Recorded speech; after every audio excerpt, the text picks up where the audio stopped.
Hello students, welcome to Amar tuition classes. आज हम exercise 4.2 में क्वेश्चन नंबर 2 करेंगे। देखिए क्या दिया हुआ है।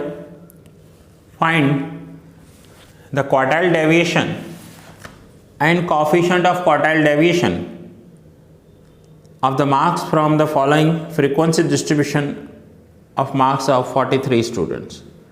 43 स्टूडेंट्स ने जो मार्क्स लिए हैं वो दिया हुआ है कि 10 मार्क्स लाने वाले 4 स्टूडेंट्स, 20 मार्क्स लाने वाले 7 स्टूडेंट्स, 30 मार्क्स लाने वाले 15 स्टूडेंट्स।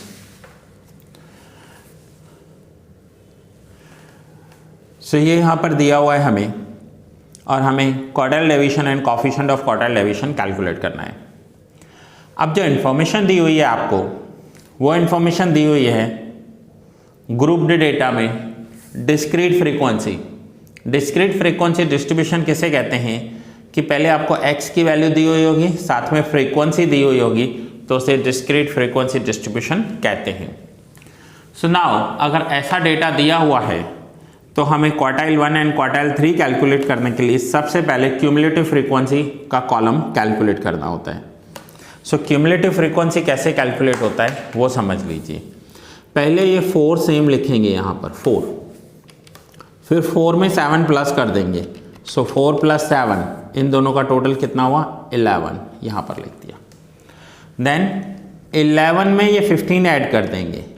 सो 11 + 15 26, फिर 26 में हम 8 ऐड कर देंगे तो हो जाएगा 34, फिर 34 में 7 ऐड करेंगे तो हो जाएगा 41, और 41 में फिर 2 ऐड करेंगे तो हो जाएगा 43। सो इन सब का जो टोटल होगा वो हो जाएगा 43। फिर से बता रहा हूँ, 4 + 7 11, 11 + 15 26, ऐसे करके हमें क्यूमुलेटिव फ्रीक्वेंसी कैलकुलेट करनी है। नाउ क्यूमुलेटिव फ्रीक्वेंसी कैलकुलेट करने के बाद क्वार्टाइल 1, तो क्वार्टाइल 1 में क्या करना है, value of n+1 divide by 4th observation. So n+1, so 43 + 1 divide by 4th observation, तो ये हो जाएगा 43 + 1 44 डिवाइड बाय 4th, तो 11th ऑब्जर्वेशन। 11th observation. अब 11th ऑब्जर्वेशन के बाद हम यहाँ पर लिखेंगे रेफरिंग, मैं आपको बता रहा हूँ आप लिख लीजिए, referring to the column of cumulative frequency. Referring to the column of cumulative frequency, cumulative frequency के कॉलम को रेफर करना है। और आप देखो 11th कहाँ पर आ रहा है, यहाँ पर 4 के अंदर 11 नहीं आता है, यहाँ पर आ रहा है। सो 11 के सामने जो ये x का वैल्यू दिया हुआ है वो होगा हमारा क्वार्टाइल 1। तो 11 के सामने x का कितना वैल्यू दिया हुआ है, तो वो दिया हुआ है 20। सो Q1 = 20। सो यहाँ पर मैंने लिखा referring to the column of cumulative frequency. ये 11 का वैल्यू मैंने यहाँ क्यूमुलेटिव फ्रीक्वेंसी में देखा तो x की वैल्यू है 20। सो यहाँ पर 20 हो जाएगी x की वैल्यू। सेम हम Q3 कैलकुलेट करेंगे, तो अब हमें Q3 कैलकुलेट करना है। सो Q3 = सेम फॉर्मूला यूज़ होंगे Q3 के, n+1 divide by 4 and multiply करते हैं 3 के साथ इसको ऑब्जर्वेशन। सो 3 × n है 43 + 1 डिवाइड बाय 4th ऑब्जर्वेशन। सो ये हो जाएगा 3 और ये हो जाएगा 11th ऑब्जर्वेशन। सो 11 × 3, सो 11 × 3, तो ये हो जाएगा 33rd ऑब्जर्वेशन।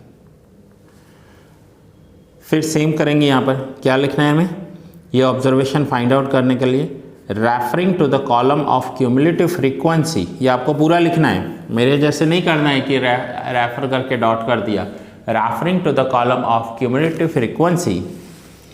अब देखिए 33 कहाँ पर आ रहा है, 11 4 11 26 34 34 के अंदर आ जाएगा 33। सो 34 के सामने जो x की वैल्यू है वो है 40। So therefore Q3 is equals to 40।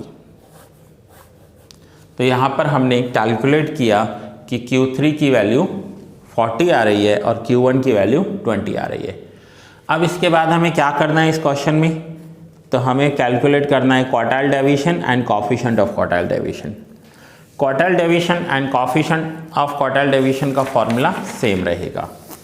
सो मैं कैलकुलेट कर रहा हूँ क्वार्टाइल डेविएशन।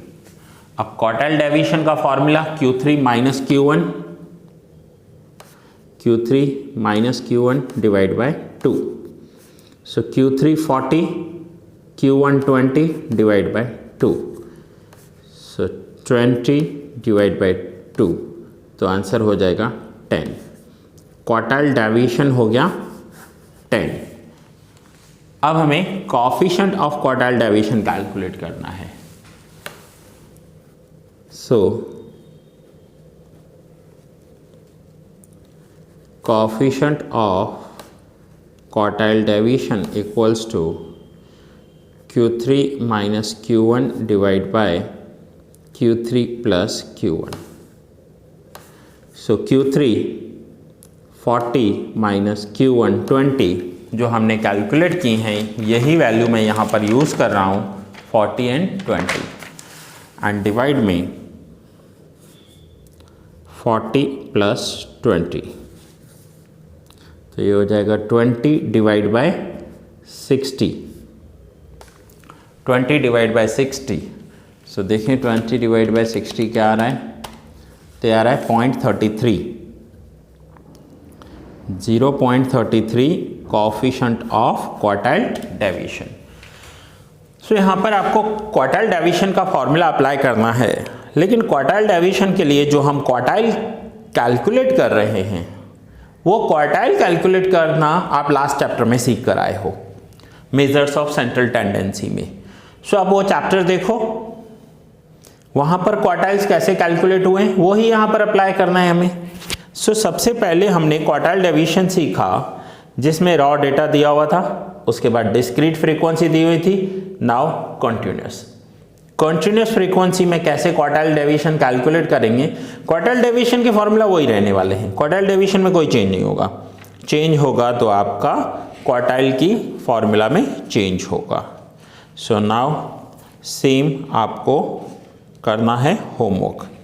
होमवर्क में आपका इलस्ट्रेशन नंबर 6, आज का आपका होमवर्क होगा इलस्ट्रेशन नंबर 6, ये आपको होमवर्क में करना है। अब आप हर एक पेज नोट डाउन कर लीजिए। ये है आपका फर्स्ट पेज,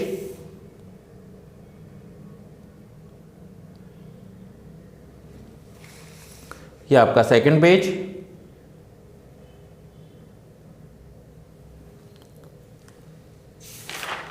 और ये है आपका थर्ड पेज। होमवर्क में है इलस्ट्रेशन 6। सो स्टूडेंट्स, ये लेक्चर यहाँ ही पूरा हुआ। मिलते हैं नेक्स्ट लेक्चर में न्यू सम के साथ।